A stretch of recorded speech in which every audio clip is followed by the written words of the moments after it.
Hello, good morning dear student. I am Renu Yadav, आपकी हिंदी विषय की शिक्षिका। आज आपको रोज़ की तरह क्लास 6 की हिंदी पढ़ाऊंगी, जिसमें आपको फर्स्ट चैप्टर पढ़ा दिया गया है और नोट्स के माध्यम से लिखा भी दिया गया है।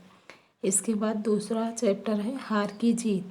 कृपया इस चैप्टर को भी आप लोग ध्यान से पढ़िएगा और इस चैनल को सब्सक्राइब करिएगा, क्योंकि कोई भी चैप्टर जो यहाँ पर पढ़ाए जा रहे हैं वो आपको फिर दोबारा नहीं पढ़ाए जाएंगे। हार की जीत कहानी है, यह एक कालजयी कहानी है। इसमें लेखक ये बताना चाहता है कि यदि स्वार्थ की चिंता न करके परहित या मानव कल्याण के भाव से आचरण किया जाए तो दुष्ट व्यक्ति में भी मानवता यानी इंसानियत की भावना उत्पन्न हो सकती है। खड़ग सिंह एक डाकू था। वह बाबा भारती के घोड़े को प्राप्त करना चाहता था। और हार की जीत कहानी हृदय परिवर्तन की कहानी है। अद्भुत एवं तीव्र गति तथा मनोहारी रूप वाले सुल्तान नाम के घोड़े पर डाकू खड़ग सिंह का मन आ जाता है, मतलब वो उसे लेना चाहता है और युक्तिपूर्वक वह घोड़े को ले भागता है। किंतु खड़ग सिंह डाकू का मन बाबा भारती के एक वाक्य से विह्वल हो उठता है और उसका हृदय परिवर्तन हो जाता है, मतलब उसका मन ही बदल जाता है। बाबा भारती ने एक ही वाक्य बोला और जिससे डाकू खड़ग सिंह का जो है मन बदल जाता है। वह बाबा भारती को घोड़ा वापस लौटा देता है। वह हिंसक डाकू से एक अच्छा इंसान भी बन जाता है। कहानी पढ़ते हैं। एक गांव में एक छोटे से मंदिर में एक संत रहते थे। उनके पास एक घोड़ा था और वह घोड़ा बाबा भारती को बहुत पसंद था। संत जो थे उन्हीं का नाम बाबा भारती था।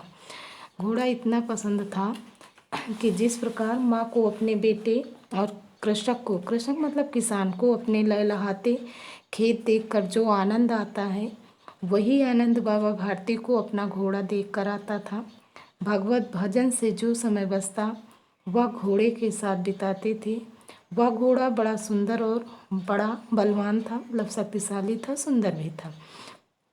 उसके जोड़ का घोड़ा सारे इलाके में नहीं था, मतलब उस घोड़े के जैसा दूसरा और कोई घोड़ा नहीं था।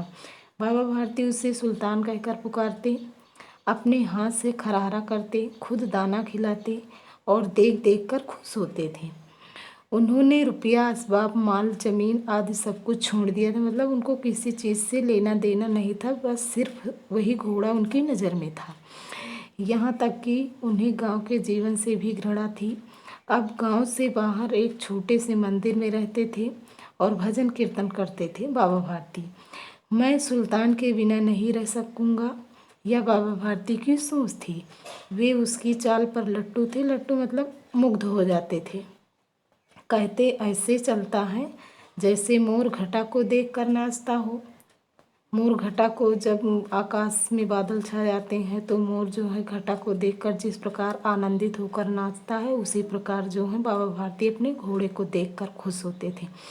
जब तक संध्या समय सुल्तान पर चढ़कर 8-10 मील का चक्कर ना लगा लेते उन्हें चैन ना मिलता। बाबा भारती का रोज की उनकी एक आदत थी कि जब तक संध्या के समय घोड़े पर चढ़कर 8-10 मील का चक्कर वो ना लगा लेते तब तक उन्हें शांति नहीं मिलती थी। इसके बाद चैप्टर और भी आगे है, आपको अगले वीडियो में पढ़ाया जाएगा। आपका होमवर्क है बाबा भारती के घोड़े का क्या नाम था। धन्यवाद।